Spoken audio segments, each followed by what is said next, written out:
Hey guys, Brox here, doing a Path of Exile 2 0.5 Runes of Aldor kind of recap day 5, where am I at, how do I feel about the league, how do I feel about the 0.5 expansion, and just give my feedback. This is also going to serve as a follow-up video to one of the most divisive videos I've ever made, which was calling PoE2 the most boring ARPG. That video got some extreme hate, as did a follow-up video to that one that I did about campaign skipping. And those two videos, I don't think a lot of people really understood the context that well. I'm not really surprised by that. But the additional fact is a lot of the comments that you get on a type of video where you are criticizing a extremely popular game with a very large and dedicated community are very hateful in nature and not in critical kind of back and forth feedback. So what I mean by that is just instead of actually having a discussion about the topic at hand, people instead attack your ability to play video games. A lot of people don't know who I am, don't know my history with video games, don't understand how good I am at video games and the things that I have achieved in my lifetime when it comes to video games. So it's very easy for someone from a community who just doesn't know who I am or doesn't know what I've done in my life to just say like, hey, you're a D4 dog shit player, stay out of PoE2, you don't really know how to play video games. So this video is going to serve kind of as a follow-up to that because I want to show that there is some merit in the things that I'm talking about, because not because of my ability to play video games, but also my ability to assess video games and understand kind of where their faults are, where their issues are. And the way that I decided to do that in PoE2 for 0.5, having never, if you watch the original Path of Exile 2, this is the most boring RPG, I flat out state I have never been to the end game of PoE2 because I just couldn't find the fun in going through the campaign and getting to the end of the campaign and then starting maps. With that said, a lot of what I decided to do for 0.5 was to break that mold, but I wanted to do it in a way that shows the people that are watching these videos and listening to the points that I'm making that you're not talking to just some casual dad gamer. You're talking to someone who actually does generally want to be good at what they're doing when it comes to video games without being handheld. So I decided to do a couple things just to prove this point so that you know that as I talk about the certain things I'm going to talk about and the criticisms I'm going to have of PoE2 in this video, that I'm not messing around as just some guy. So in the start of this league, I decided to do two things. One, make my own build from scratch,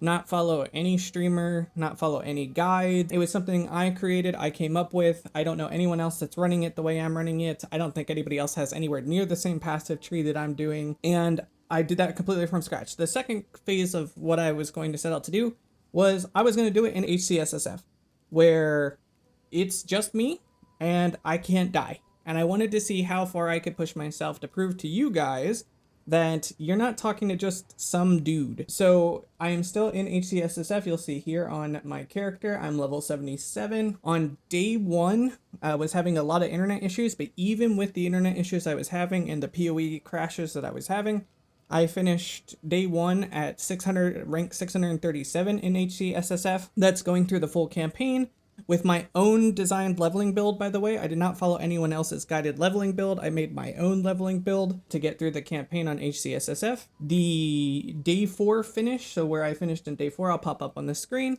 I am ranked 921, still in the top 1000. I woke up today, I'm no longer there, but I'm only about a level behind, so I should easily pop back into the top 1000 once I start playing today.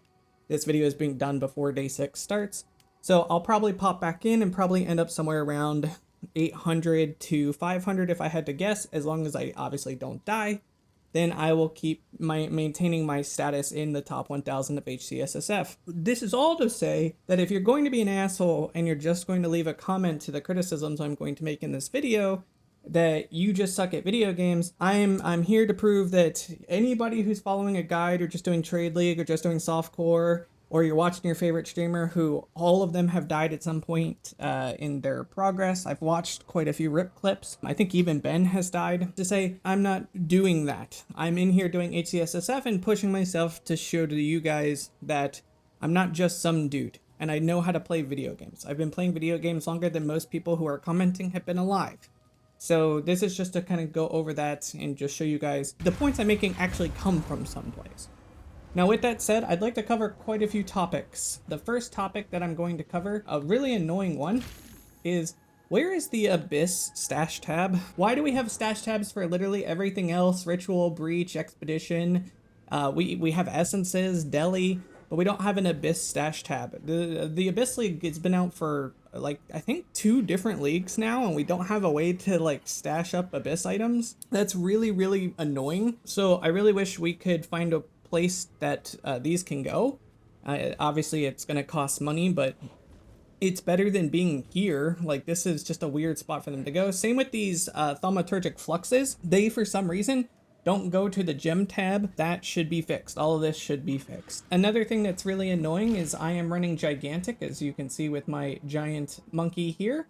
But for whatever reason, the wild protector doesn't get the 20% size increase, and I'm actually generally worried that he doesn't actually get the gigantic bonuses at all, even though he is a minion and a companion. That also is a bug and should be fixed. I have reported this on the forums as a bug, but we'll see if it, becomes some sort of priority at some point. I know they're dealing with much larger issues, but it is still an issue, right? You can see the size of my monkey versus the size of my bear. The importance of this is because the larger the minion becomes, the more body blocking they can do, especially in things like doorways, which is really helpful in HCSSF because it keeps mobs away from you and causes them to take soak damage. So for instance, as an example, strong boxes that do like the chaos spinny circle stuff, your minions can actually tank those chaos bolts that come out of these strong boxes. The larger they are, the more bolts they take, and those bolts don't hit you, the player, saving your life. That's really kind of annoying that it also is not working as intended, but this is just one of the many bugs in 0.5. Which I guess technically we're still in early access, so we all paid to sign up for these bugs, but it would be nice if that also got fixed. All right, the next thing I wanted to talk about is the actual season mechanic, which is the rune forging and the runes of Aldor.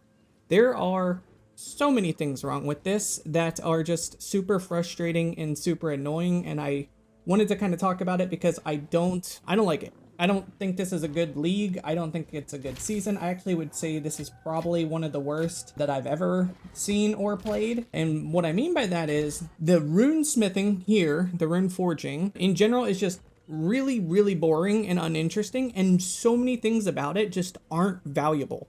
So for instance, if I was to take my chest piece here, which you'll see doesn't have any rune forging or rune smithing on it, if I was to put it in here, I go from 519 armor and 472 evasion to 468 armor, 426 evasion. So I lose roughly about 50-ish, well, probably 60-ish armor, 50 to 60-ish armor, and I lose about 50 evasion to gain 124 runic ward. And it just saps my defenses. The problem is those defenses are designed to scale with certain things like percent armor affects elemental damage, which is really important to surviving in HCSSF. So nuking my armor actually nukes my all res in a sense that I'm not taking damage from elemental damages, just to give me basically 124 fake life. And in a lot of cases, as you go higher and higher in levels, this becomes more and more extreme, and it also costs more and more Verisium. I've seen so many people just ignoring this ward, just come flat out ignoring it. They're not doing any rune forging because there's no scaling, and it actually takes away from your scaling for defenses that actually keep you alive in the game. I think as long as you, and I could be wrong about this, but as long as you have a little bit of this, it will still do the save you once kind of on death hit, and then after that one on death hit, you're pretty much dead thereafter. But for the general sake of this, I've seen basically everybody in the higher and higher tiers you go into maps, the more and more you just ignore this mechanic, which just means it's bad. Like, it's just a bad mechanic. I think the general thing that should actually happen is how it works going through the campaign, which is you just get like a small portion of ward added to your gear as a bonus. Like, if you're going to go farm Verisium to this extent, to like 330 Verisium, just give me the 124 ward. Like, that's the trade-off, right? Like, I have to go play the game, I have to go do the mechanics, I have to do the actual league mechanic to get this currency, and then the currency in return gives me 124 life without sapping my defenses. Now, some people will say that's just power scaling to give life a factor, but I would say the same thing about anybody who's doing like energy shield, right? Like if you're playing the game and then you come back and you roll some currency to get energy shield on your items, it's no different. Like you're still just getting plus energy shield added to it for the cost of a chaos orb or a regal orb or whatever. You're getting plus, energy shield. This is just a way to say I did the mechanics, I got this currency, I get plus 124 life on my gear without it actually taking away my defenses. Then it would matter and I would have a reason to put it on all my pieces of gear and actually stack and get more life and ward on my character.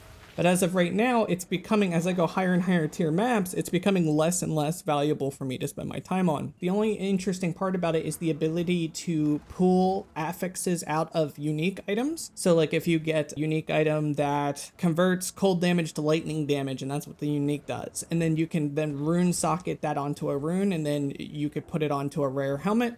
That's the only cool part. But getting the actual currency to be able to do that is extremely rare and probably extremely hard to find. I have yet to see it in any mechanic, not in expeditions, not in the actual Eldor crafting thing, not dropped in the world. I don't even know how you get it. Again, I'm playing SSF, so this is even harder for me. But it's not like a readily available currency. And without it being a readily available currency, it just makes it completely uninteresting. Otherwise, everything else about this just feels like a complete afterthought. The other complaint I have is when it comes to uniques. So like, for instance, I'll grab one of my Chobber Chabbers here. So it was sold to us that how this would work for uniques, and it says upgrades unique armor and weapon base types. It was sold to us in the presentation, and there's a lot of this with GGG and my complaints, is things being sold to us that aren't actually real, that you could take a low level item, so this level 33 item, and upgrade it to be end game viable.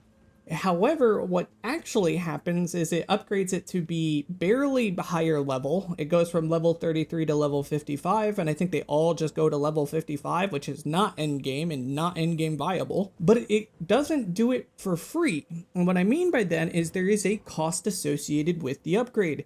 It's one of those, you get something, but you get a bigger downside than an upside, which is, again, just really dumb. It's like so stupid. Again, if I'm going and I'm doing the mechanic and I'm paying this huge currency cost to do this, then I shouldn't have a positive come with a larger downside than the positive upside. So as an example, this Chobber Chabber, which if you look how it's designed, okay, you have to look at the unique and look how it's designed. It's designed as a spirit weapon that gives minion skills. Increases and reductions to minion damage also affect you. So you have to ask yourself, well, if I'm running a minion build, I'm obviously using a scepter. I have to be, right? Because if I'm using a scepter, that's the only way I have enough spirit to compensate to make minions. I'm not going to use just a Chobber Chabber that gives me 50 spirit when I could get a scepter that gives me 200 spirit. Like, it doesn't make sense. I can summon like 4 times as many minions. So the only way you're actually generally going to use this is using it in the main hand with a scepter in your offhand. Well, to do that, you have to take Giant's Blood. So you have to take Giant's Blood so that you can wield 2-handed axes, maces, and swords in one hand, but this comes with a tribute requirement from martial weapons, and then inherent life from strength is halved. Well, why is that important? Well, it's important because on Chobber Chabber, the requirement is 160 strength. Well, if you take Giant's Blood to run it with your minion build, because this gives, again, plus levels to minions and minion conversion, then all of those stats are going to be tripled. So your strength is going to become 180 strength, and your int is going to become 300 int. That is what you are going to be required to need. Plus you have to travel to the Giant's Blood node on the tree to be able to actually use it. Well, okay, so let's say you do that. You get the 300 int requirement, you get the 20 strength, or the 180 strength. Well, the only way to make that viable for like an all-around minion build would then be to use something like conversion nodes. So you have runes that convert like a set amount of the requirements to another stat. So you can take some of the int requirement stat and convert it to dex to lower the int requirement to make it more feasible for you to get that amount of intelligence.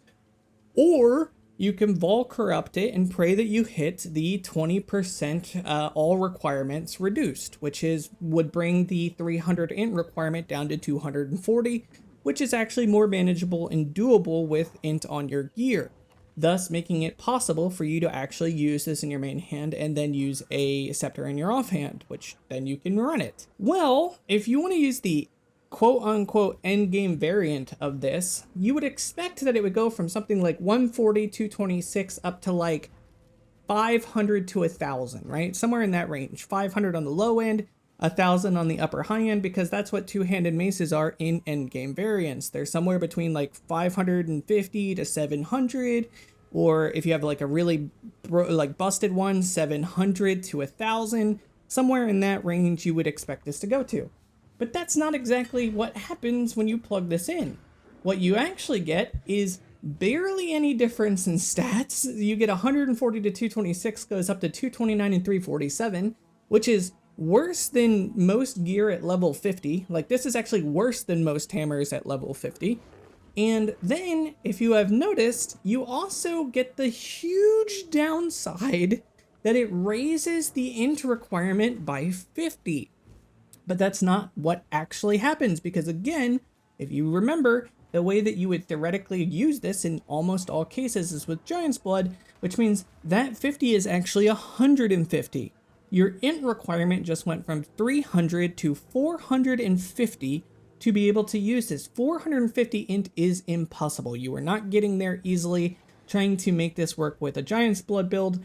And then even worse than that is the gain that you get, the 121, 226 to 347. Yeah, it's 121 top end for an extra 150 int downside.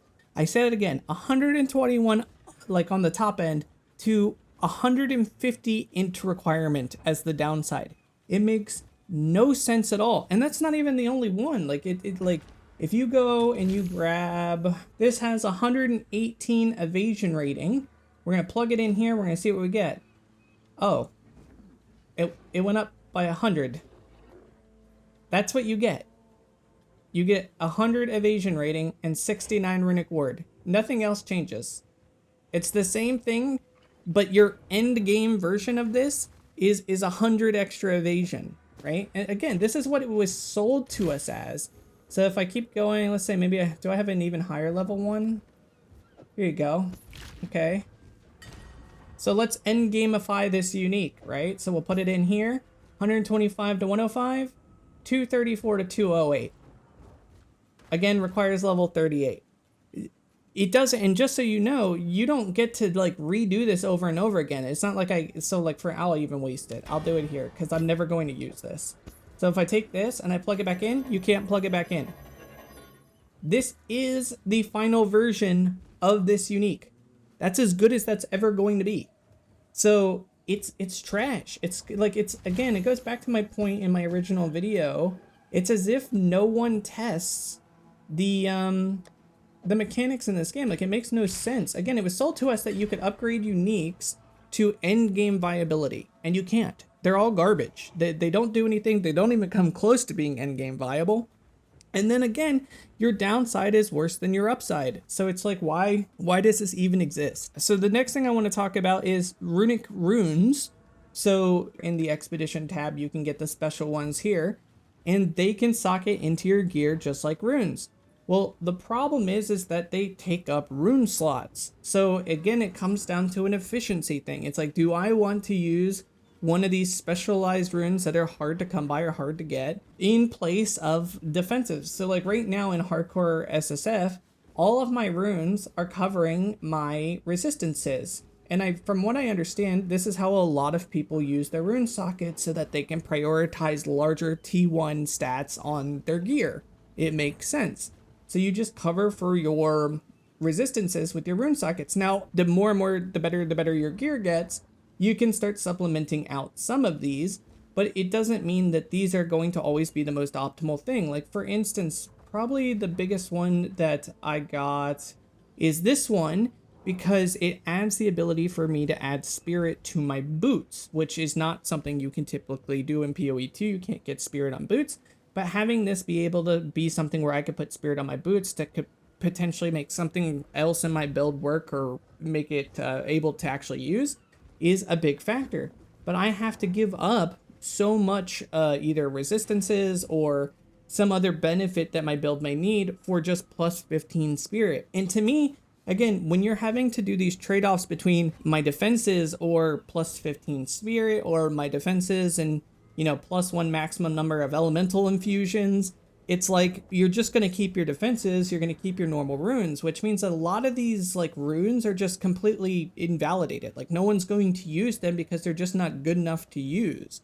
And then you come down to this point, it's like, again, this is a league mechanic. So far, we don't rune forge, we don't upgrade uniques, we don't socket in the runes, and it's like 90% of the league like rewards no one's using, no one's doing anything with, and they're like, you go out of your way to unlock the ability to do these things in the crafting station, but they're just not valuable to even utilize or use, so no one's using them. And it's the same with like using the abilities. You can also get abilities, but the abilities you have to socket in as a spell, and then you have to get supports for them. And then you have to go get the specialized fluxes to be able to actually upgrade them. So you can't just upgrade them with normal skill gems. You have to go get the special skill gems to be able to upgrade them.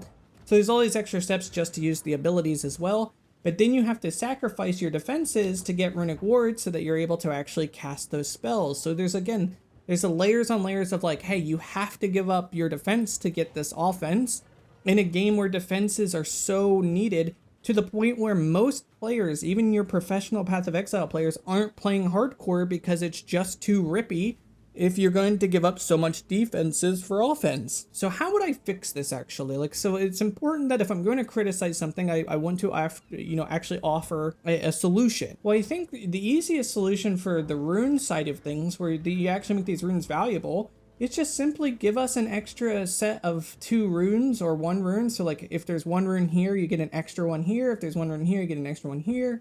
Same with this, you get an extra one. Where there's 2 runes on the chest, you would actually get 2 more. So you get 2 normal runes and then 2 Ardorian rune slots. And then again, 1 here. And then here you would get 4. You would get 2 for your weapon and the 2 Aldorian rune slots. And then that way, you don't have to give up what the basic runes are designed for. Then this is just additive. It's a league additive. So it's like, hey, you went out, you did a 9 slotted thing, you got this really cool alloy. Now you can use it without having to worry about bricking your build or bricking your defenses, just to use this cool new thing we designed, because you'll have 2 specialized rune sockets for the Kaldoran runes. And then that way you feel the engagement. You feel like you're getting that power from getting these items without the sacrifice of your own runes and your own, defenses. It's really simple. It takes something from being like, this is a non-factor that no one's using, to this is a thing now everyone's going to want to go out and farm and do and use to be able to enhance their gear, because then something like plus 15 on boots that isn't compromising 18 fire res, I can literally just take it, socket it in, and get the plus 15 spirit, and I feel rewarded for doing the content and actually going out and getting the runes. Right now, I don't. I just don't feel rewarded for doing anything with the Aldorian League mechanic. So let me see, what was next on my list? I have a list, so bear with me. Runic events on maps. Oh, okay, so runic events on maps is another point of contention, where if you're doing any map, there is the almost guaranteed, like kind of like the Vol Temples were, guaranteed to have a runic stone in your map. And then on top of that, if you are doing expeditions or you have expedition tablets, then, or precursor tablets or whatever they're called, then you will have even more Aldorian stones on your map, because you will have the expedition, which ties in directly with the Aldorian events. The problem is when you juice a map, like you get a really juicy map. I had a map where I had literally every mechanic, all of them, every mechanic in one map. So ritual, the Aldor standalone nodes, the expedition nodes, the Abyss, the Abyssal Depths, the Vol Temple, Breach. I had everything. All maps are all mechanics in one map. It took me an hour to clear that map because there's so much stopping and reading to do stuff. So for instance, with Breach, you just have to unlock the breach, you open the breach, you do the breach, no big deal. Abyss, I have to do the Abyss, clear all the mobs, clear all the abysses. Then, with how my passive tree is set up, there's almost like 100% certainty that I'm going to get Abyssal Depths. So then I have to stop what I'm doing on the map, go down into the Abyssal Depths, clear the Abyssal Depths, get the loot from that, come back up to the top of my map. Then I have to go do my rituals. So I find ritual 1, 2, 3, 4, whatever, how many there are. Go do all my rituals, check the loot, read all the loot. What are my possibilities? Stand there, roll my ritual loot, because if I have enough currency and I didn't like what I got, I'm going to sit there and I'm going to roll and I'm going to save and I'm going to roll and I'm going to save one. I'm going to roll and I'm going to defer one. I'm going to roll. I'm going to save one. I'm going to roll. Okay, 5, 10, 15 minutes. Okay, ritual's done. Okay, now we go over. We find our Aldorian expedition nodes. All right, there's 5 of them on this map. Let me stop. Okay, so this one has like 16 choices. What do they do? What are my options? Okay, let me go to the next one. So I move my little detonator over. Okay, stop, open this one. Okay, here's 10 more choices. Okay, which one do I want of these? Okay, go put it on the third one. Okay, so there's like 20 choices in this one. It's like a 3-star. So there's like, there's loot that's the same loot, but it's just better and then worse versions. Why are the worst versions even here? Who knows? Click the top one. Go to the 4th one. Okay, walk back to the start, do the detonation. Slowly go through all the detonations, unlocking all the stones. Okay, did that. Okay, now I gotta go find the standalone Aldorian node. Okay, so I go over, I find a standalone Aldorian node. Stop, read the choices. Okay, which one do I want from this one? Okay, I'll take this one. Then do the 3 or 4 or 5 or 6 nodes. Oh, I forgot on the abyssals. If you take the one that turns the large chest at the end into a strong box, you have to stop and you have to read and do the strong box. Then you do the strong box and then you go back.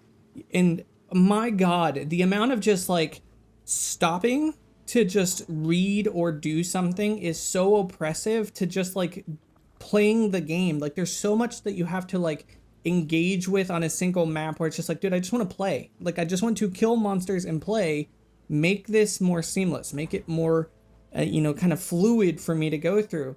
So the first thing that came to my mind was, okay, the Aldor standalone runes, the standalone stones in the campaign is fine, right? Like you go through the map, you do the quest line, and you get the little stones, and you're not going to get that many expedition-like things in the campaign. It's a really great introduction. However, when you get to maps, what should happen is all those standalone stones go away and it just purely becomes part of expedition. So if you're going to find anything Aldor stone related, it's going to be in an expedition cluster. That way you don't have 2 different stopping points on a map. You don't have a standalone stone and then you have to go find the expedition stones and then it's like 10 of those things you have to sit and pick through and make choices of. No, it all just becomes part of expedition. There's no reason to have a standalone in the end game when you have expedition, which is just the same exact thing, just better and more thought out and more kind of fluid in how it works, and then going and having to find the standalone stone anyway. The reward structure inside the standalone stones is also terrible. There is no reason to be like, hey, do you want 3 jewelers or do you want 2 jewelers or would you possibly want 1 jewelers? It's like, just give me the 3, man. Like, why do I need to see the other 2 options? It's so much brain overload that you just have to verify you're not missing something. And sometimes even in the Aldorian stones, there's situations where the top option is going to be like, do you want a Vericidium stack? Do you want 3 Artificer orbs or shards? Do you want this random non-factor rune? And then like hidden in between the batches is, or do you want this unique belt option? It's like, the unique belt option, thank you. Why is this not the top choice? And it's, again, it just goes through this thing. It's like, QA, man, play your, and I said this in the PoE 2, the most boring ARPG video. It feels like they don't play their own game. They don't do enough QA. So my complaints here is, if you were playing your own game, you would already know as a player, like, why there's too much. And in Jonathan's most recent interview with, I think it was with Darth Microtransaction and Gazzy. It was really frustrating because it sounded like it was the first time he had ever actually played the full game. Like him and Mark were talking about how he was playing a bad build and he was getting frustrated with different mechanics, with different bosses, and he was wondering why things weren't working the way that he thought they should and things. And I sat there and I went, bro, is this the first time you've ever played PoE 2? Like it sound like them going back and forth about watching Jonathan play and Mark watching Jonathan play sounded as if he was watching Jonathan's first actual run through PoE 2, and it made so much sense. The light bulb went off in my brain being like, holy shit, I actually think this was the first time he's ever played his own game. And it was so eye-opening that I was just like, okay, this explains why so much of this doesn't make any sense. Like why certain things work the way they do and don't work the way they do. And again, Jonathan's a genius, okay? I take nothing away from the genius that is Jonathan or the genius that is Mark or any of the guys at GGG. These guys make one of the most complex, complicated games on the planet, okay? I'm not taking anything away from their genius. But you gotta play it. Like, you actually have to play your own game to find the issues within the actual game itself. And you need people to be constantly playing it at the GGG offices. Even if you hire 5 people and all they do is play PoE 2, like, that's their day job, by God, let them do it and come up with like, hey, this isn't working, or this doesn't feel good, or this UI UX isn't doing thing. I had another issue with my Atlas where like this button for Shadow of Undeath just was not clickable for like 5 hours and then randomly just became clickable. And it was just like, hey, I want to, you know, keep doing my abyssal kind of chain and I want to unlock Rogue Exiles, but for 5 hours of grinding, I couldn't actually use this node because it just didn't work. And it was really frustrating because I was just like, okay, someone should have caught this. Like, this should not be a thing that I'm dealing with as I'm playing through the end game when this is the end game patch, which is like, again, who tested this?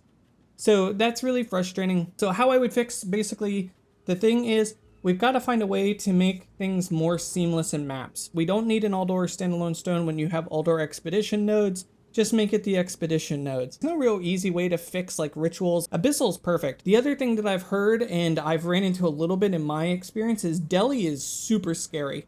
I don't know what's going on with Delirium. I need to do it to get my annoyance and certain things for my gear, but it is super duper duper rippy. And in hardcore SSF, it's just very dangerous. So maybe there's a bug, maybe something is overtuned in there. The new breach, I don't know how it works, so it gets a little weird for me because I'll like clear, then it like freezes and it starts spawning like infinite, my monkey is dancing, like infinite boss kind of creatures for a little bit. That can get a little scary and rippy.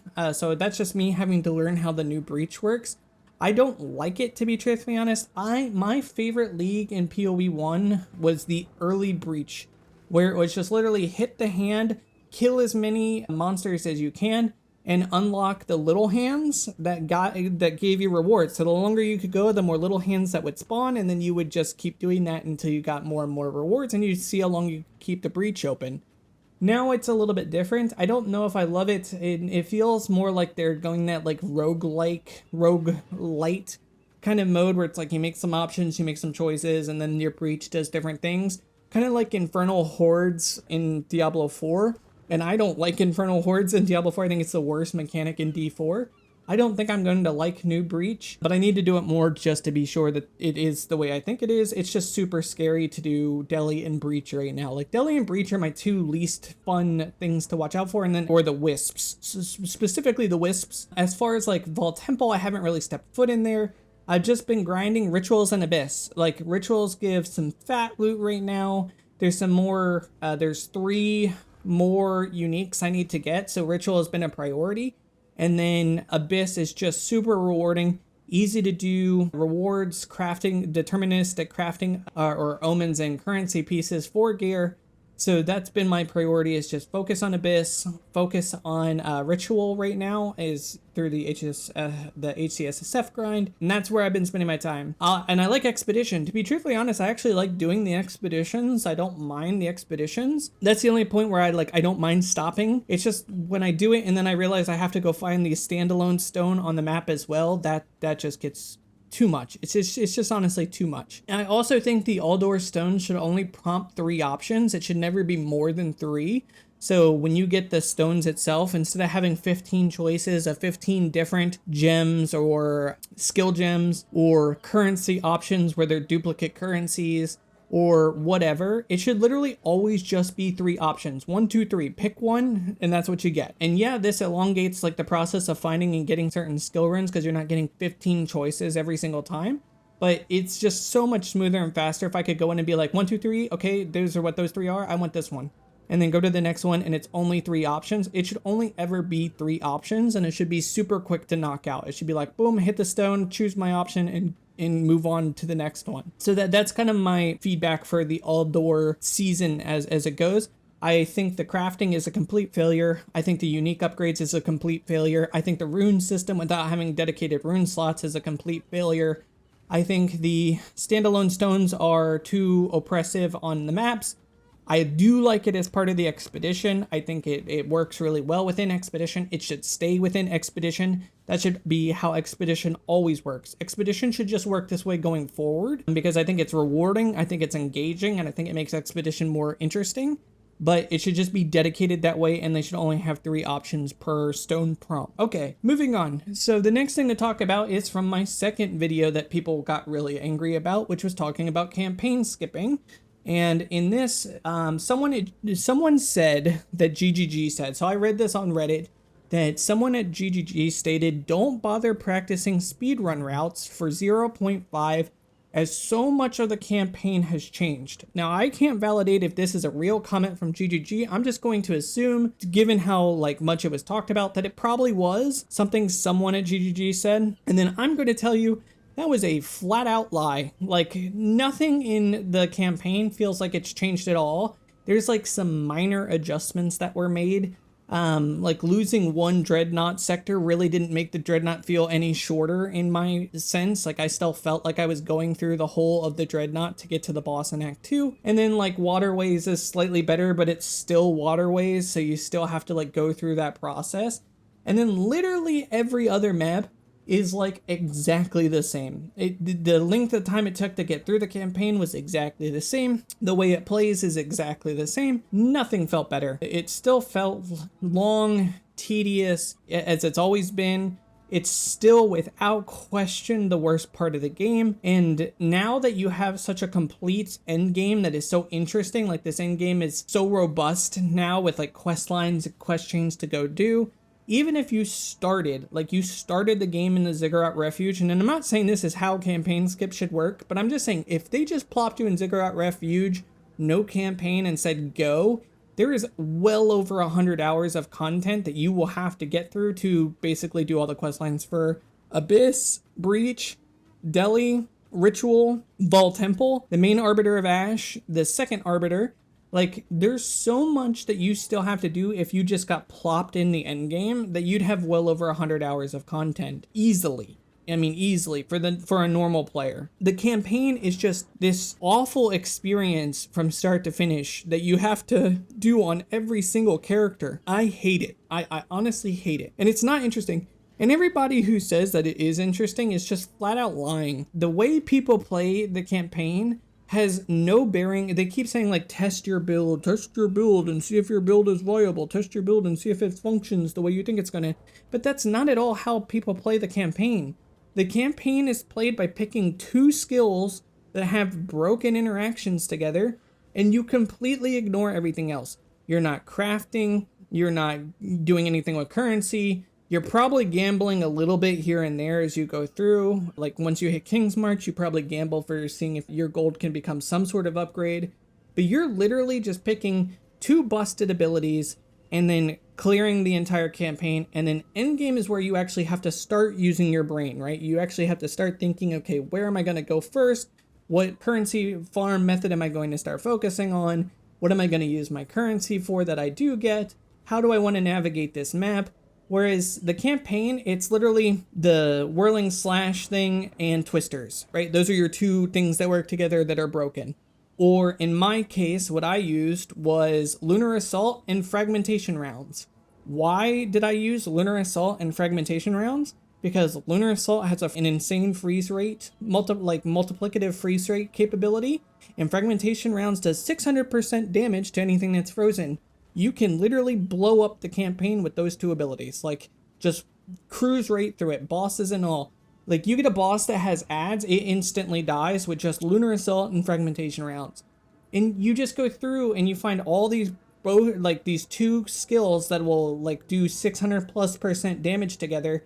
And that's all you do. You don't think about gear. You don't care about it because none of your power is going to be coming from that gear. You're not getting power from gear. You're literally just picking two broken things and going together. In this character that you see on the screen, I actually hard swapped intentionally to the bear, the wild protector, from my fragmentation build, and I lost speed and damage doing it because I just wanted to see the power of the actual nodes in like when you're supposed to get them, so that I had information going forward, like into 1.0 or into the future. It's like, how strong is switching early? And I lost speed, I lost power, but the bear was enough to get me through the game. Like, he by himself was enough to carry me through the entire campaign as long as I kept myself alive. So again, I didn't even, once I got the bear, the wild protector, I didn't even need to play the game. My bear alone had stats that were high enough to clear the campaign. I just had to walk behind him. So it's like, it's not even an engaging part of the game. There's nothing I have to think about within the campaign. And I said this over and over again in my campaign video. It's like, no one wants to be playing this, to the point where like people aren't even thinking. They're literally just picking two abilities and blowing everything up. And then people are like, yeah, your build just sucks if you can't get through the campaign. It's like, you're not even running a build. Like, you keep claiming that this is a build defining experience, but you're literally just picking two skills that do 100 or like 600% damage together. That's not a build. You're like, there's no thought process in what you're doing during the campaign. They need to come up with a better solution. And the other argument that people had within that video was that, oh, we don't want it to be like D4. We don't want it to be like D4. It should just D4 Andy's coming to PoE. Here's my thing, guys. Just because D3 and D4 did it first and did it a specific way doesn't mean that that is the only way that someone can think of coming up with a campaign skip. The guys at GGG are incredibly intelligent human beings, okay? Like, genius level intelligent human beings. Clearly, if they were going to come up with a campaign skip that would work in PoE, they're not going to just go to D4 and be like, let's do the worst one. The point of saying the game needs a campaign skip option is to tell GGG, use the big brains that you have, use like this incredible thought process that you guys have, and come up with a better solution than what exists, right? The entire point that PoE exists is because it was a better alternative to Diablo 3. They didn't look at Diablo 3 and be like, well, that's the only way ARPGs can be now, because Diablo 3 is what it is, so we can't make a better game. No, the D3 did it. It's the only way that the game can work. We couldn't possibly come up with a better alternative to D3. So when people are like, oh, the campaign skip is always going to be, it's just like D4, you're going to end up like getting D4, it's just D4, D4, D4. They can look at it and say, we can do better. Like, that's the entire point that PoE exists based on.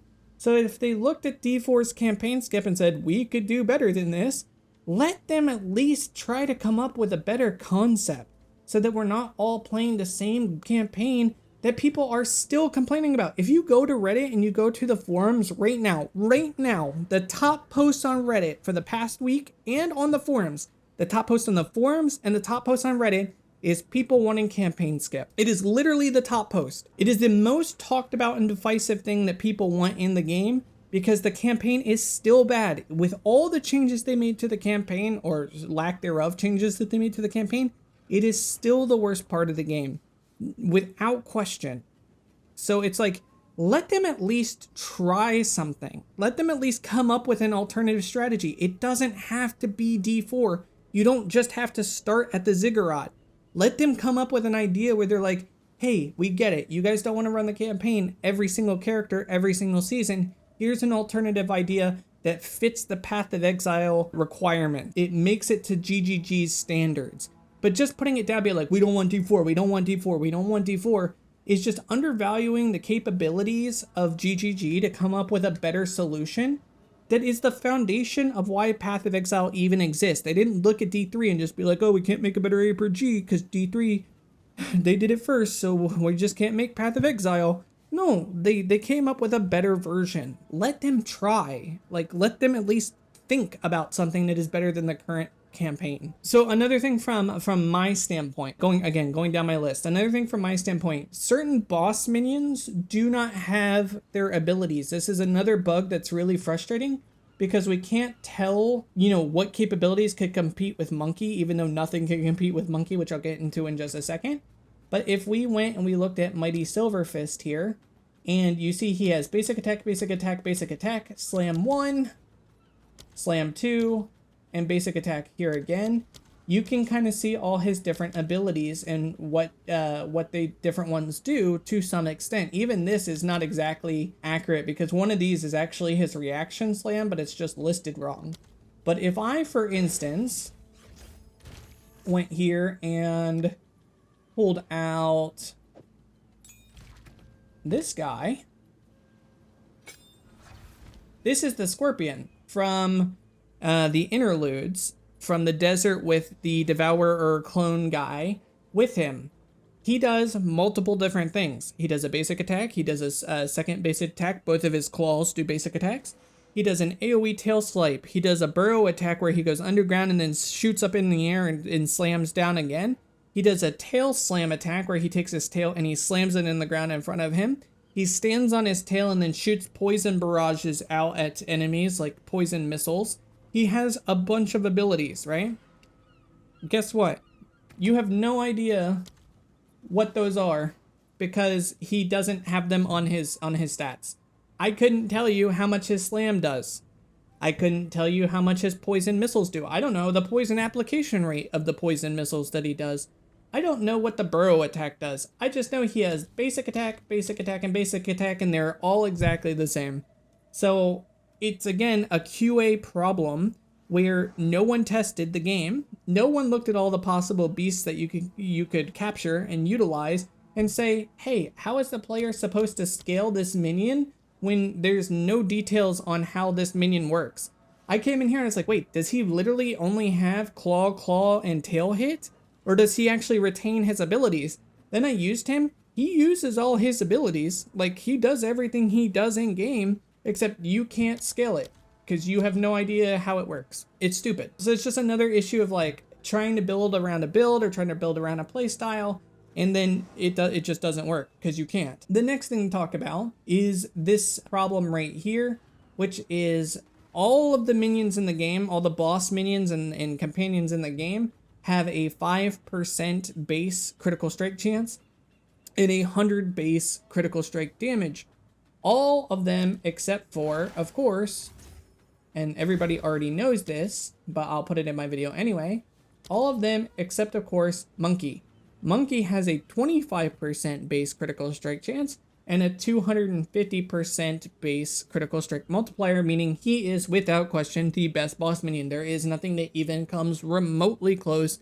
The Bloodbird does a good bit of damage because it's corrupted blood physical damage, but it's still nothing compared to Monkey, who can scale to insane numbers, which you have probably seen all over the internet at this point. If you're watching this video, you surely know about this. The problem is I don't want to see Monkey just nerfed to 5% and 100%, because that means he's comparable to literally every other minion in the game. So anything you can tame, he would basically be exactly the same as. What I think should happen is this should be balanced thoughtfully, where the Monkey goes to 15% base and like maybe 150% damage multi, or 200%. I think I wrote this down, 200%. So 15% base critical strike chance, 200% multi. And what I think should happen is all the other boss minions should be moved up to that exact stat as well. So every boss that you would tame, all of them would get 15% base and then 200% multi. And that means that they are all exactly the same from a critical strike standpoint. They all do the same exact thing, meaning that you can come down to playstyle. Do you want one who does corrupted blood damage? Do you want one that does poison damage? Do you want one that does slams? Do you want one that just attacks real fast? You know, which one do you want to take advantage of, and how do you want to build your character around? You don't have to worry about crit and crit multi being the deciding factor for the minions. Because the other thing that comes into factor when you're at 25%, and why I don't want all of them brought up to Monkey, I don't want all the bosses brought up to 25% with a 200% multi, is because extra crits gives 300% multi, and that means that basically all the boss minions would basically be doing 100% crit rate with 250% multi. That's broken. Like, it breaks the game.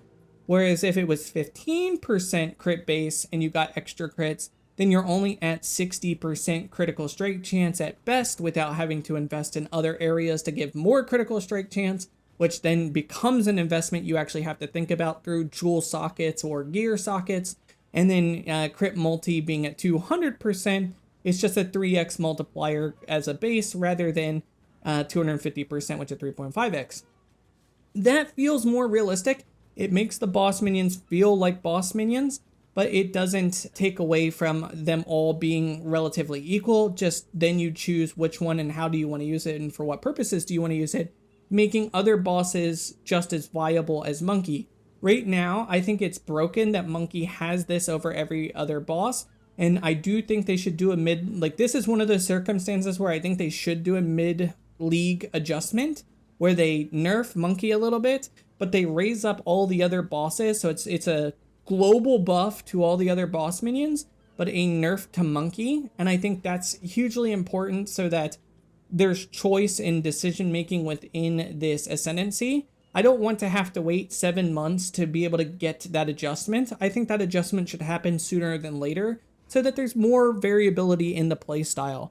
So I definitely think that's something that should be changed now, in truth. In my original video on the PoE2 is the most boring ARPG, the main highlight of that video was crafting, and crafting in general just being so rare to get currency that crafting feels like a non-factor and uninteresting. And I was just talking about that with you just pick 2 skills, you ignore crafting, you ignore gear, and the game just feels like you're not really doing anything but walking through a campaign map after campaign map after campaign map. You're doing a lot of talking, a lot of clicking, and nothing really feels that engaging or thoughtful. And in my time in HCSSF, this is my currency overall.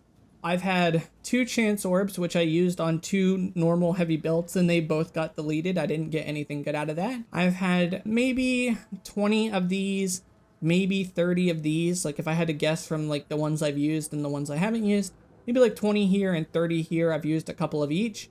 I've had absolutely no greater regal orbs or perfect, no greater or perfect.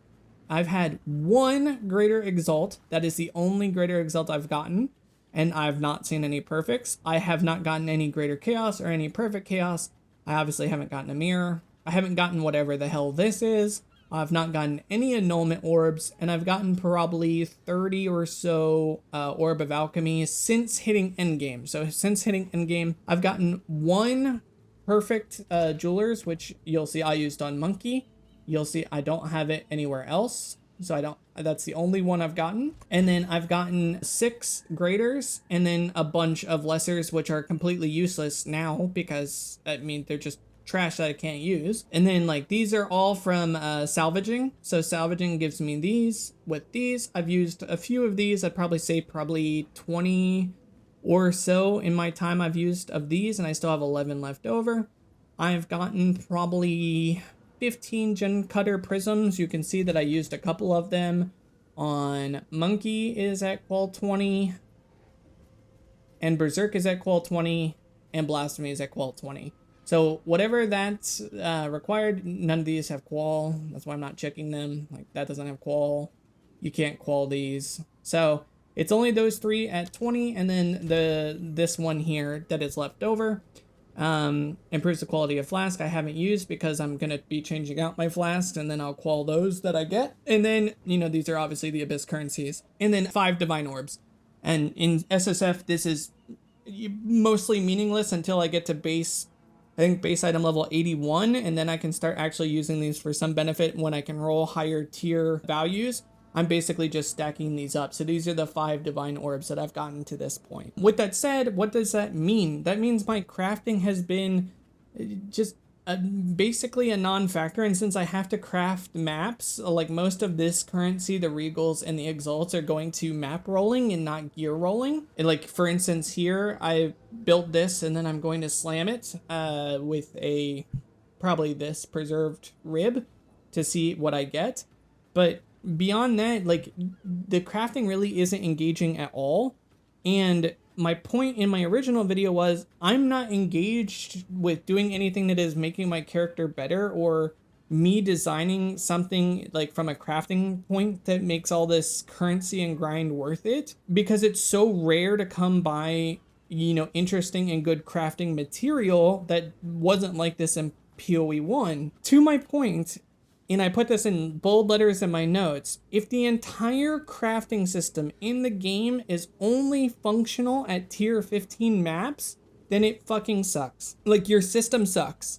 Like, if you can't start crafting like functional pieces of gear, or crafting doesn't become meaningful and worthwhile until tier 15 maps, then you have sucked at making a video game. I'm like, and I'm not trying to be like overall like mean about this problem, but if I'm not feeling the weight and the impact of like doing something from the point of level 1 all the way to tier 15 maps for me to start actually feeling like my input into the game matters, then something is wrong. Like, something is not designed correctly where I am engaging with the systems until basically the end of the game. It's like, hey, you finally got to the end of the game. You can't do any maps higher than these maps, and you only really have to build now for like pinnacle content.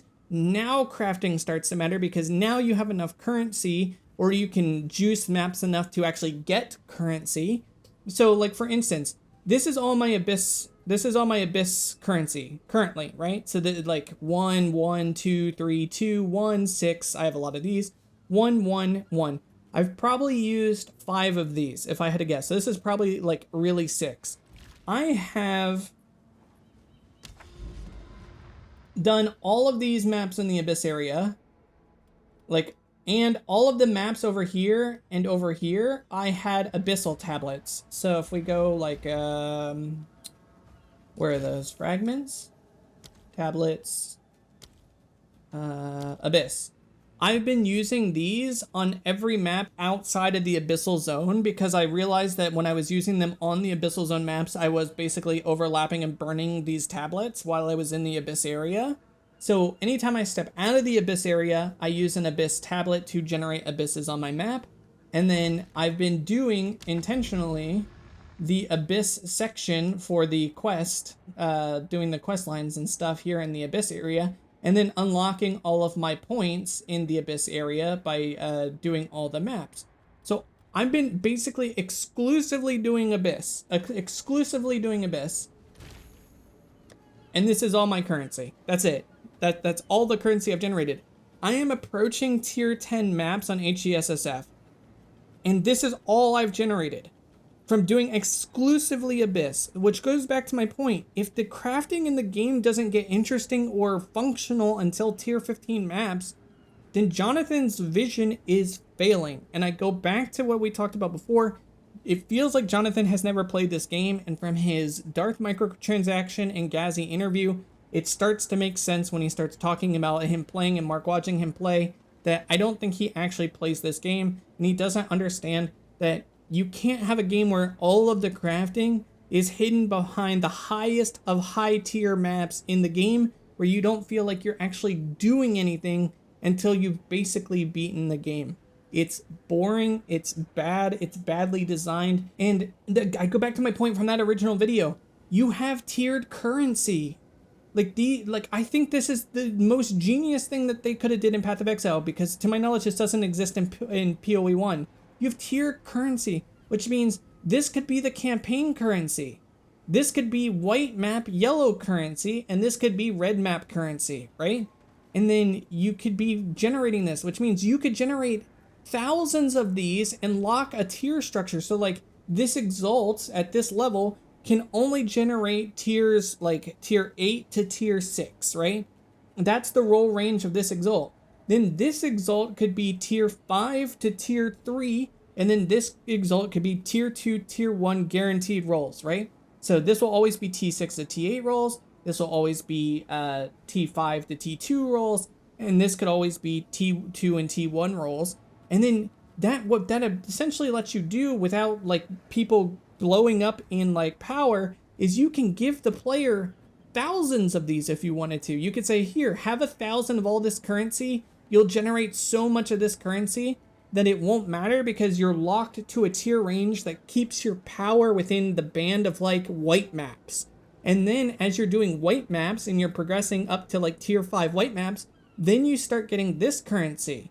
And then when you get this currency, you like from tier 5 maps to tier 10 maps, then you start getting hundreds of this currency in place of this currency, which allows you to do the better roll ranges and make better gear. And then when you get to red maps, you start very rarely getting these currencies, which allows you to craft T1 and T2 gear. But instead, I'm almost to red maps, and I have never seen one of these on any of them. Like, not one of these, I'll say I've seen one, but not one of these, not one of these, not one of these. Like, I'm not seeing the currency to actually make me feel like what I'm doing is rewarding. And then when it's not rewarding, it's boring. So I have like this great content, like ocean to do, but I don't, at the end of doing it, I don't feel like, oh, I can go back with, you know, I just ran 10 maps. I can go back and make a new piece of gear. And I can't say that that feels viable because, again, I've done 30 maps and I've only gotten this much Abyss, like, tokens. Which means that, like, using this on anything lower than an item level 81 base or whatever it is, like, item level base, is not smart gameplay. Like, I'm not going to use my ancient rib on anything that isn't literally, like, a perfect piece of gear. Like, a Warlord's Cuirass, level 81 plus, with plus spirit and like max armor roll. Am I going to go anywhere close to clicking this button? So again, it just makes me hesitant to actually want to do crafting because there's not enough material dropping to make it interesting. So for me, it's such a takeaway because I don't feel that engaged. I feel like I'm just kind of going through the motions. And then, as always, the way to get gear in this game is just come over here, you know, figure out what you want armor-wise, save up some gold, and then click this button and see if you win. Did I win? Who knows? I got max life, armor, fire res, and armor converted Ellie. This is actually an insane piece of gear. I could actually use a divine orb on this and see if I could get these into better roll ranges. But that's not crafting. I'm not engaged with what I just did. To me, this isn't like, man, I really just went out in maps, got currency, and made this piece of gear. I feel rewarded for this. I came over here and I clicked this button and I went, okay, I just used 13,000 gold and the game said, you win or you lose, 50-50, right? And it's just not engaging. It's not fun. It's not interesting. I am going to keep that chest piece, though. That chest piece is kind of nuts. We'll put this in here with the rest of them. But it's boring. So is the game still boring? For a large portion of it, yeah, it's boring. The campaign is still boring. It still doesn't make sense to exist in the game. It's not fun to do. It's not interesting. The end game, so much fun. Okay, so let me preface this. Doing the Abyss, doing the quest lines, juicing the maps, and like doing the bosses, in going through and doing all the different leagues. So like doing a ritual, doing the Abyssal Depths, doing an expedition, doing all those things, super fun. Coming back and being rewarded for doing that content, not fun, boring, because the game doesn't get fun till tier 15 maps. Into a bunch of like PoE 1, 48-hour, a day streamers and stuff. That may be like good for them, but it's boring for everybody else. Because it's like, hey, the game only gets interesting at the very, very, very, very top end of the game, and the journey is garbage. And that's, I think, the biggest problem with PoE 2 is the journey isn't fun.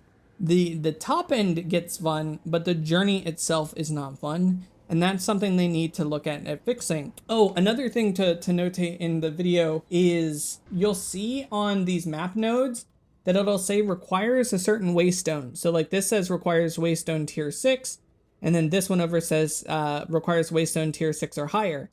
In this map, which had the first quest boss for the Abyssal, this said requires waystone 5 or higher. So I put a Waystone 5 map in. I was level 74 or 75 at the time.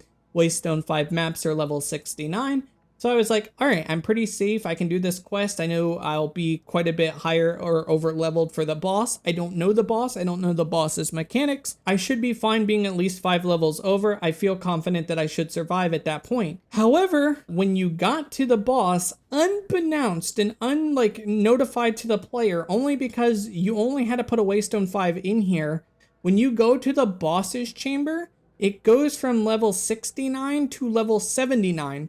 It went from doable to now being 5 or 6 levels over my level in hardcore SSF, just out of the blue. So it stopped mattering what my Waystone was that I put in and the map level that I put in to do the map, and went immediately jumped without notice to 10 levels over where my actual, or not 10 levels over, 10 levels over the Waystone value and about 5 or 6 levels over my character value, going into a boss that I hadn't seen before, didn't know the mechanics of, and I think that's just bullshit. Like, that should never happen. Super rippy, super dangerous, just out of the blue. And then I was like, what is happening? And then I looked up in the corner and it was like, hey, you're now in a level 79 zone, not a level 69 zone. And this boss is now level 79.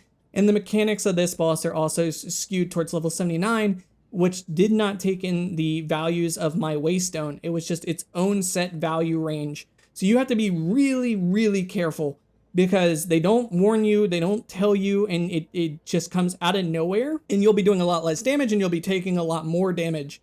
So just watch out for that as well. Another thing that's popped up that's been argumentative recently is they're changing sprint and how heavy stun works on sprint, where you can't log out. I have a novel idea for this problem as well, and it's the simplest of ideas. Get rid of sprint. Like, why does it exist? I said this in my other video. Sprint is stupid. Sprint and dodge roll is stupid, okay? They're both terrible. They're both dumb. They're both stupid. They should never have been put in PoE 2, either one of them. Sprint needs to go. Well, how do you fix the problem then? The maps are too big. The campaign is too long. We just want to sprint through it. And it goes back to my point. Why do we have to do campaign if no one wants to run it and they all just want to sprint through it? You don't need sprint. Just uncap move speed and make move speed important again. Make the values of move speed on boots not suck ass. So instead of 10 to 20% move speed on boots, make it 50 to 100% instead. So instead of oh, hey, you move slightly faster with 10%, make it 50% on the low end. So T8, T7, T6, you can get up to 50% move speed, and then get rid of sprint. The solves the same problem. You just move faster, except you don't have to dodge roll into it, and you don't have to worry about being heavy stunned. There's a whole game designed around move speed being important as a stat, and it's called, and you're never gonna guess this, Path of Exile. So why are we trying to supplement out the importance of move speed with a button that either you die in hardcore if you use, which is just really stupid, which by the way, if you're using hardcore, you need to go bind the dodge only and not dodge in a sprint, because you will die. You will get hit, clipped, and you will die. But the other thing is you just make move speed valuable again. Sprint was stupid in the first place. It was stupid as a band-aid fix. And all they have to do to fix it not being shit in PoE 2 is just flat out remove it and make move speed not suck. These guys are super geniuses. I'm sure they can figure out that you can uncap move speed or make the move speed cap 500%, and then put some crazy value on boots that makes it important to get move speed on boots early on, and then target that, right? Make that a player choice or player agency choice to get move speed. All right, guys, this is going to be a long ass video, but the point is, here's the end all be all, the TLDR. Game from level 1 to tier 15 is still, from a crafting and player choice perspective, dog shit. It's still terrible. It's boring. It's uninteresting. There's nothing player agency wise to do. The all-door crafting system for the league, completely useless, dog shit, doesn't do anything valuable, doesn't do anything for people using it in the late game because you're not using it at all. The upgrade to uniques is terrible, and the using the runes to make your gear better or do something different in replacement to your standard runes, also dog shit and terrible. So this whole system, a complete failure. The league mechanic is a complete failure. However, the stones in Expedition, brilliant. Keep those in Expedition as the way Expedition works going forward. Brilliant. The quest lines in the endgame, brilliant. The static areas for the endgame leagues, so Abyss area, Vault area, Ritual, Delhi, brilliant. Keep all that the same way. Keep the endgame exactly as it is. Having static directions, static quest lines, static bosses, brilliant. All of that works. Everything else around it just needs so much work. So is it still boring? To answer the question, for the most part, yes. Is the endgame a million times better? It is the best part of the game. It is the absolute best part of the game. Doing the quest, doing the endgame, fantastic. Aldor League, an embarrassment to league design. One of the worst I think I've ever seen. I don't think anybody's doing anything with it. It's not interesting. It's not fun, but I do think it has a place living in Expedition going forward. But they really need to make rune forging not suck. Like, rune forging just is terrible in every single aspect. So that's it for me, guys. Don't forget, if you want to comment down below that I just suck ass at video games and I don't know what I'm talking about, that I am almost level 80 in hardcore solo self-found and your ass isn't. So there you go, before you comment. Have a good one.